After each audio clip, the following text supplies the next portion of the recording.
This ABC 15 Flash Briefing is sponsored by Sanderson Ford. Straight up. Hi, I'm Steve Irvin with your top stories from ABC15 Arizona. Slow and steady progress in the COVID-19 pandemic. Tonight, nearly 10% of the U.S. population has received the first dose of the vaccine. Here in Arizona, our 7-day case average is now under 3,000 and our positivity rate is down to 15%. Our inpatient hospitalizations also down to 44%, along with ICU, which is down to 30%. Arizona, an example to other states when it comes to vaccinations. Those words from President Biden and Vice President Harris. Today, the president and vice president got a chance to tour our 24-hour vaccination site. The pair joining the team in Glendale virtually, learning about the logistics of putting together the site. And now saying it could be used as a model for other locations around the country. I got a call during the Super Bowl from the commissioner of football and offering us, the federal government, the 30 major stadiums. So I think they're going to be coming to you to look at how you did it because you're doing such a great job. That virtual tour also included a tour of the vaccination pods and a walkthrough on how the vaccination process works for community members. Another thing discussed, +1 vaccine appointments, those sometimes being offered at State Farm Stadium. Now, this is for anybody who is accompanying someone already with an appointment, and it can include a family member or caretaker. State health officials say the +1 shot will depend on who it is and if there is enough vaccine supply. Tragedy over the weekend at a popular hiking spot. It was the scene of a deadly fall for a hiker in Phoenix. A witness telling ABC 15 on Saturday he saw a hiker at PAPAGO Park's Hole in the Rock trying to free climb up the side of the rock formation before slipping twice and eventually falling to the trail below. He was taken to the hospital in critical condition where he later died. One experienced hiker we talked to said the rocks can get slippery.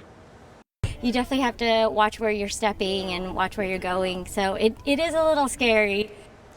After the stairway to the actual hole in the rock, there is no path to climb any higher. Phoenix firefighters and the Maricopa County Medical Examiner's Office have not commented on the investigation. State Representative Mark Fincham can soon face a vote to expel him from the legislature. He's already the subject of an ethics investigation for his involvement in the January 6th riot at the U.S. Capitol. Today, State Representative Athena Solomon of Tempe introduced a resolution calling for his immediate expulsion.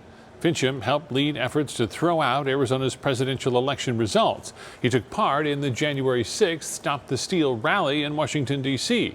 Fincham says he did not storm the Capitol, but he did tweet a picture of the rioters on the step with the caption, "What happens when people feel they have been ignored?" Representative Solomon was joined by voters in Fincham's district who say it's time for him to go. Representative Fincham lost the privilege to represent LD11 residents when he participated in the attack on our Capitol. On January 6th, he was in D.C. at the Trump rally and used social media to spread the big lie. The Ethics Committee has received 44 complaints against Fincham. They are from voters in his district who say his participation in the Capitol riot disqualifies him from being in the legislature. So far, the Ethics Committee has not conducted any public hearings on Fincham's behavior. Fincham did not respond to our request for comment. Listen up, light rail riders. Some changes headed your way this week. The trains will be running on a different schedule, meaning they're going to be arriving every 30 minutes instead of every 15. Several downtown stations will also be closed.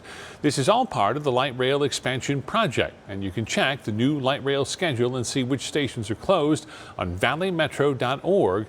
These changes are in place from Saturday. Tracking your forecast, I'm Chief Meteorologist Amber Sullins, and it is a warm week here in the Valley. Highs expected to top out in the 70s each day this week, but we are tracking a few disturbances, and tomorrow a lot of cloud coverage coming our way ahead of the first disturbance that we're tracking. We're not expecting any rain, but we will see those clouds increase throughout the day. There's a look at your Valley planner with temperatures in the 50s in the morning, 70s in the afternoon. Phoenix will top out at 76 degrees tomorrow, so will Casa Grande and Tucson, and we'll see highs Highs up north in the 40s and 50s along the rim, with Kingman, Sedona, and Payson in the low 60s. And there's the next 7 days here for you. We have another disturbance coming in on Friday. Slight chance of a few sprinkles here and there from that, but we're really not expecting much. A third one, the strongest of the three, coming in Sunday and Monday, leading to widespread rain and snow across Arizona. For the latest headlines, weather, and traffic, head to abc15.com or download the free ABC 15 mobile app.